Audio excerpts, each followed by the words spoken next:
Hello बच्चों, स्वागत है आपका आपके अपने YouTube channel chemistry by Shiv Kumar sir में। और आज का हमारा टॉपिक है चतुष्फलकीय यौगिकों में क्रिस्टल क्षेत्र विपाटन। चतुष्फलकीय यौगिकों की अगर हम संरचना बनाएं तो चतुष्फलकीय यौगिकों में संरचना होती है कि CMA इस तरह से, यहाँ लीगेंड, यहाँ लीगेंड, यहाँ लीगेंड और यहाँ लीगेंड। अब इनके बीच में जो कोण होता है वो 1 से 9 अंश और 28 मिनट का होता है। लीगेंडों के बीच में कोण कितना होता है? 1 से 9 अंश 28 मिनट। इसका मतलब है कि इस ज्यामिति में जो लीगेंड है वो इलेक्ट्रॉन कहां से देते हैं? अक्षों के बीच में से। क्यों?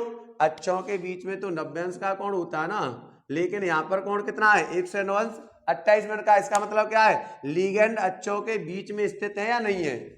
जब लीगेंड अक्षों के बीच में स्थित है तो बताइए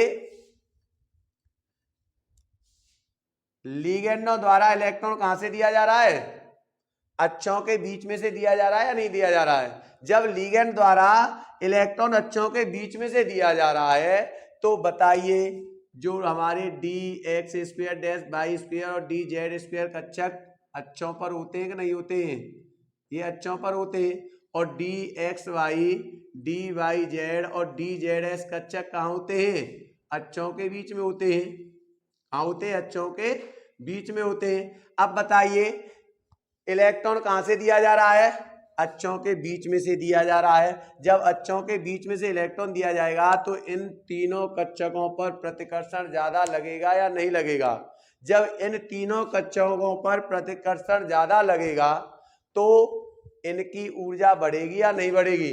जब इनकी ऊर्जा बढ़ेगी तो डी कक्षक विपाटन कैसे हो जाएगा?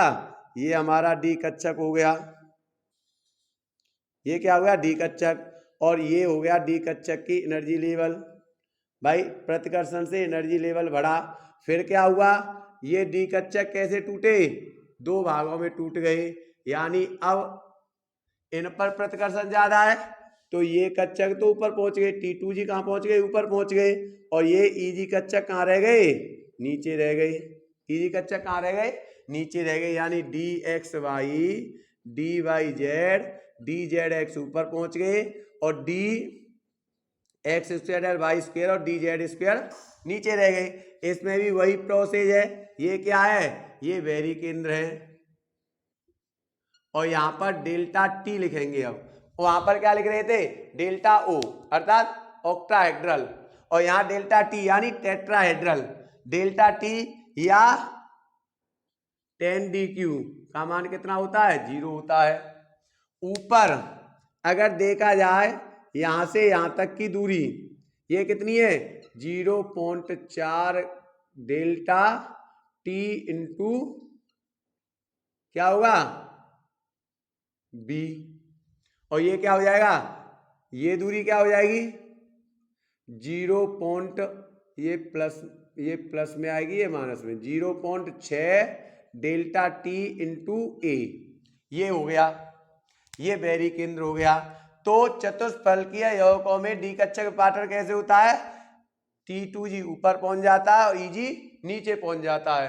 क्यों पहुंचता है? क्योंकि T2G अक्षों के बीच में स्थित है और लीगेंड इलेक्ट्रॉन कहां से दे रहा है? अक्षों के बीच में से दे रहा है। इसलिए अक्षों के बीच में प्रतिकर्षण क्या होगा? ज्यादा होगा। और अक्षों के बीच में कौन है? dxy, dyz, dzs ये कक्षक है, इसलिए इन पर प्रतिकर्षण ज्यादा होगा। ये कक्षक कहां पहुंच जाएंगे? ऊपर। और इन कक्षकों पर प्रतिकर्षण कम होगा, ये कक्षक कहां रह जाएंगे? नीचे। और डी कक्षक विपाटन हो जाएगा। बताइए डी कक्षक विपाटन होगा नहीं? यानी जो चतुष्फलकीय यौगिक है उनमें T2G ऊपर जाता है, EG जाता है नीचे। और जो अष्टफलकीय यौगिक थे उनमें EG पहुंचता है ऊपर और T2G रह जाता है नीचे। क्यों? क्योंकि चतुष्फलकीय यौगिकों में इन पर प्रतिकर्षण ज्यादा होता है, अष्टफलकीय यौगिकों में इन पर प्रतिकर्षण ज्यादा होता है और चतुष्फलकीय यौगिकों में इन पर प्रतिकर्षण ज्यादा होता है। अब प्रश्न आता है चतुष्फलकीय यौगिक और अष्टफलकीय यौगिक विपाटन ऊर्जा जो होती है, यानी डेल्टा T और डेल्टा O में संबंध, डेल्टा T व डेल्टा O में संबंध। डेल्टा टी और डेल्टा ओ में केवल एक ही संबंध होता है और वो होता है 4/9 डेल्टा ओ। क्यों? कि जो डेल्टा ओ होती है वो हमेशा ज्यादा होती है डेल्टा टी से। क्यों? मैंने प्रारंभ में बताया था कि विपाटन क्षेत्र जो ऊर्जा होती है CFE जो होती है वो लिगेंडों की प्रकृति पर निर्भर होती है। अब बताइए इसमें लिगेंड कितने? 4। अष्टफलकीय यौगिकों में लिगेंड कितने होते हैं? 6। तो अष्टफलकीय लिगेंडों की विपाटन ऊर्जा ज्यादा होगी या नहीं होगी? इसलिए डेल्टा ओ की ऊर्जा डेल्टा टी से अधिक होती है और वो कितना होती है? डेल्टा टी बराबर 4/9 डेल्टा ओ होती है। अब चतुष्फलकीय यौगिक व अष्टफलकीय यौगिक, यहां लिख देता हूं अष्टफलकीय यौगिक व चतुष्फलकीय यौगिक में क्रिस्टल क्षेत्र विपाटन तुलनात्मक अध्ययन अगर हम करें तो देखिए ये हमारा डी कच्चक है। ये क्या है? डी कच्चक है। अब ये डी कच्चक है तो यहां पर हम हमारे अष्टफलकीय यौगिक हैं।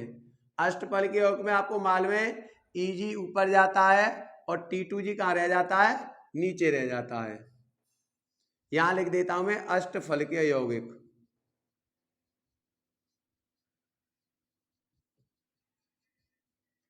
और चतुष्फलकीय यौगिक की अगर हम बात करें तो इसमें क्या होता है?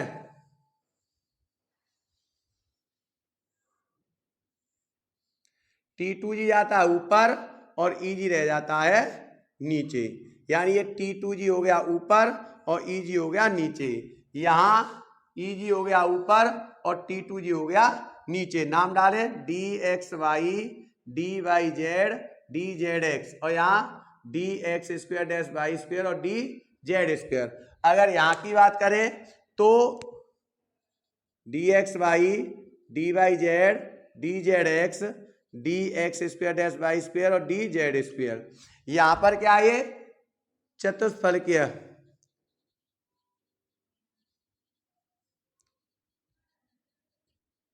तो इनके बीच में ये बैरी केंद्र है, ये तो दोनों के लिए बैरी केंद्र होगा। ये क्या है? बैरी केंद्र है। ये इसमें ये देखिए ये बैरी केंद्र है। यहां पर डेल्टा टी बराबर क्या? 0।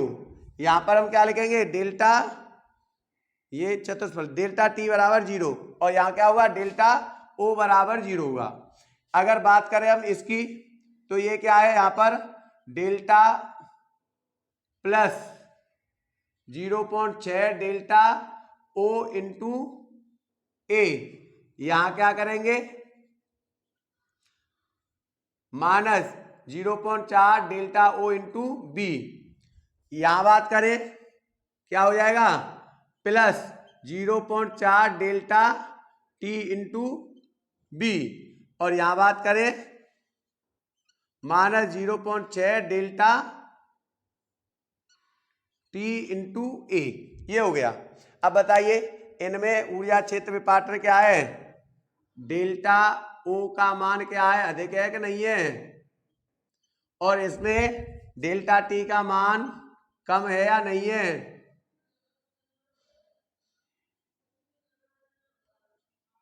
का मान कम है या नहीं है? तो कहने का मतलब क्या है कि जो अष्टफलकीय यौगिक में क्रिस्टल क्षेत्र विपाटन ऊर्जा होती है, विपाटन क्या होता है? अधिक होता है और चतुष्फलकीय यौगिकों में विपाटन क्या होता है? कम होता है। अब इन दोनों में विपाटन क्यों होता है? क्योंकि इसमें इलेक्ट्रॉन की संख्या 6 होती है इसलिए ऊर्जा का विपाटन ज्यादा कर देते हैं। इसमें इलेक्ट्रॉन की संख्या कम होती है इसलिए विपाटन का मान कम होता है। इसलिए हमेशा डेल्टा टी छोटी होती है डेल्टा ओ से और डेल्टा टी बराबर कितना होता है? 4/9 डेल्टा ओ होता है। ये संबंध होता है चतुष्फलकीय यौगिकों की क्रिस्टल क्षेत्र विपाटन ऊर्जा और अष्टफलकीय यौगिकों की क्रिस्टल क्षेत्र विपाटन ऊर्जा के मान में संबंध होता है। अब बात करते हैं क्रिस्टल क्षेत्र सिद्धांत के अनुप्रयोगों की। ये इसका किस किस क्षेत्र में उपयोग होता है? तो सबसे पहला इसका अनुप्रयोग है संक्रमण धातुओं, जो धातु संकुल हैं उनके रंग। हमारी जो बीपीटी थी वो केवल ये बताती थी कि यौगिक रंगहीन होगा या रंगीन होगा। या तो यौगिक रंगीन हो सकता है या रंगीन हो सकता है, लेकिन ये रंगों को बताता है। CFT क्या बताता है? रंगों को बताता है। और इसका कारण क्या बताया इसने कि संक्रमण धातुओं में आंशिक रूप से भरे डी कक्षकों की उपस्थिति के कारण ये डी संक्रमण दर्शाते हैं। आपको मालूम है कि संक्रमण धातुएं जितनी होती हैं, डी ब्लॉक एलिमेंट्स होते हैं, उनमें अगर 12वें वर्ग के तत्वों को छोड़ दिया जाए तो शेष सभी तत्वों के डी ब्लॉक क्या होते हैं? खाली होते हैं। जब डी उपकोष खाली होंगे तो उनमें क्या होगा? डी संक्रमण। उसे क्या कहते हैं? दोनों डी कक्षकों का मिलना डी संक्रमण कहलाता है। तो डी संक्रमण के कारण इनके संकुल कैसे होते हैं? रंगीन हो जाते हैं। अब संक्रमण धातुएं जब आयन के रूप में उपस्थित होती हैं, जैसे इसमें क्या है? CO धातु है, लेकिन वास्तव में इस पर इसकी ऑक्सीकरण संख्या कितनी है? ये +3 है। ऑक्सीकरण संख्या कितनी है? +3 है। तो ये आयन के रूप में उपस्थित है इसमें या नहीं है? तो जब ये आयन के रूप में उपस्थित होती हैं तो ये जिस रंग का अवशोषण करती हैं उसके पूरक रंग का उत्सर्जन कर देती हैं, और जिस रंग का ये उत्सर्जन करेंगी हमें जो यौगिक है उसी कलर का दिखाई देता है। अब ये रंग कैसे? देखिए, मैंने ये सारणी बनाई है, यहाँ उपसतही यौगिक दिए हुए, मैंने यहाँ अवशोषित प्रकाश का रंग दिया है और यहाँ उत्सर्जित प्रकाश का रंग दिया है। अब बताइए, CONH3 का होल 5 Cl, इस पर +2 आवेश है, ये पीले रंग का तो अवशोषण करेगा और बैंगनी रंग का उत्सर्जन करेगा। तो हमें ये यौगिक कैसा दिखाई देगा? बैंगनी कलर। कैसा दिखाई देगा? बैंगनी कलर का दिखाई देगा। अब ये है CONH3 का होल 5 H2O 3+ आवेश, ये नीले और हरे रंग का तो क्या करता है? अवशोषण करता है और लाल रंग का उत्सर्जन करता है। तो ये यौगिक हमें कैसा दिखाई देगा? लाल। अगला है CONH3 का होल 6, इसमें 3 आवेश है, 3+ आवेश है, तो ये नीले रंग का अवशोषण करेगा और पीला नारंगी रंग ये उत्सर्जित करेगा। तो हमें कैसा दिखाई देगा? हल्का पीला नारंगी सा दिखाई देगा, दोनों का जोंट कलर हमें दिखाई देगा। ये है यौगिक COCl का होल 6 3-, ये बैंगनी कलर का तो अवशोषण करेगा और हल्के पीले रंग का उत्सर्जन करेगा। यौगिक कैसा दिखाई देगा? हल्का पीला दिखाई देगा। ये है CuH2O का होल 5 2+ आवेश है, इस पर ये लाल रंग का उत्सर्जन करेगा और नीले रंग का लाल रंग का अवशोषण करेगा और नीले रंग का उत्सर्जन करेगा। यौगिक कैसा दिखाई देगा? नीला दिखाई देगा। ये है TiH2O होल 6 3+ आवेश है, इस पर ये नीले हरे रंग का तो अवशोषण करता है और नीले लोहित रंग का उत्सर्जन करता है। लोहित मतलब लोहे जैसा कलर, थोड़ा नीला और लोहे जैसा कलर हो जाता है इसका। तो इस रंग का उत्सर्जित करेगा ये प्रकाश, तो हमें कैसा दिखाई देगा? ये नीला लोहित रंग का हमें यह दिखाई देगा। तो इस तरह से CFT के द्वारा हम इन यौगिकों के कलरों का रंग भी बता सकते हैं कि ये कलर बैंगनी है, लाल है, पीला नारंगी है, हल्का पीला है, नीला है या नीला लोहित है। इस तरह से CFT के द्वारा हम इन यौगिकों के कलर का डिस्कशन हम कर सकते हैं। आप स्क्रीनशॉट ले लो। CFT को प्रभावित करने वाले कारक, CFT का किन किन कारकों पर असर पड़ता है? तो सबसे पहले लिगेंड की प्रकृति की बात करेंगे। लिगेंड की प्रकृति मैंने आपको समझाई है। जो स्ट्रॉन्ग फील्ड लिगेंड होते हैं वो विपाटन अधिक कर देते हैं डी कक्षकों का, और जो वीक फील्ड लिगेंड होते हैं वो डी कक्षकों का विपाटन कम करते हैं। तो ये लिखा हुआ है, स्ट्रॉन्ग फील्ड लिगेंड उच्च विपाटन करते हैं और वीक फील्ड लिगेंड निम्न विपाटन करते हैं। इसकी मैंने व्याख्या आपको बता दी है। CMA की प्रकृति है दूसरा पॉइंट, उच्च ऑक्सीकरण संख्या वाली CMA का विपाटन अधिक होता है। देखिए Fe3+ है, Fe2+ है, तो Fe3+ जो CMA है उसका विपाटन ज्यादा होगा, Fe2+ का विपाटन कम होगा, क्योंकि जिसकी ऑक्सीकरण संख्या अधिक होगी उसका विपाटन क्या होता है? अधिक होता है। अब बात करते हैं, अगर दोनों की ऑक्सीकरण संख्या समान हुई, अगर दोनों CMA की ऑक्सीकरण संख्या समान हुई तो विपाटन सबसे ज्यादा किसका होगा? तो हम उसमें देखते हैं रिक्त कक्षकों की संख्या। जिसमें रिक्त कक्षकों की संख्या कम होगी उसका विपाटन कम, और जिसमें रिक्त कक्षकों की संख्या अधिक होगी उसका विपाटन जिसमें रिक्त कक्षकों की संख्या अधिक होगी उसका विपाटन कम, और जिसमें रिक्त कक्षकों की संख्या कम होगी उसका विपाटन होता है अधिक। तो देखिए, अगर हम Ti, इसकी +3 ऑक्सीकरण संख्या है, कोबाल्ट इसकी भी ऑक्सीकरण संख्या +3 है, लेकिन इसमें कक्षक कितने हैं? रिक्त कक्षक अधिक है और इसमें रिक्त कक्षक क्या है? ज्यादा है। अब ये रिक्त कक्षक कम है तो ये ऊपर जाएगी या नहीं जाएगी, और इसमें रिक्त कक्षक कम है तो ये नीचे जाएगी या नहीं जाएगी? बेटा ने काट है, मैं भूल गया। अब बात करते हैं, अगर ऑक्सीकरण संख्या समान हुई तो विपाटन कैसे होगा। अब देखो इसमें टी आई, इसकी भी ऑक्सीकरण संख्या +3 है, इसकी ऑक्सीकरण संख्या +3 है, तो इसके लिए हम रिक्त कक्षकों के देखते हैं। जिसमें रिक्त कक्षकों की संख्या अधिक होगी उसका विपाटन ज्यादा होता है, और जिस सीएमए में रिक्त कक्षकों की संख्या कम होगी उसका विपाटन कम होता है। अब देखें इसमें, इसके डी कक्षक, टीआई के डी कक्षक में 1 इलेक्ट्रॉन है केवल, रिक्त कक्षक ज्यादा है या नहीं है, और इसमें डी कक्षक कितने 6 हैं, रिक्त कक्षक कम है या नहीं है, कोई भी रिक्त कक्षक नहीं है, इसलिए टीआई का विपाटन अधिक होगा। आशा है आज की वीडियो आपको पसंद आई होगी।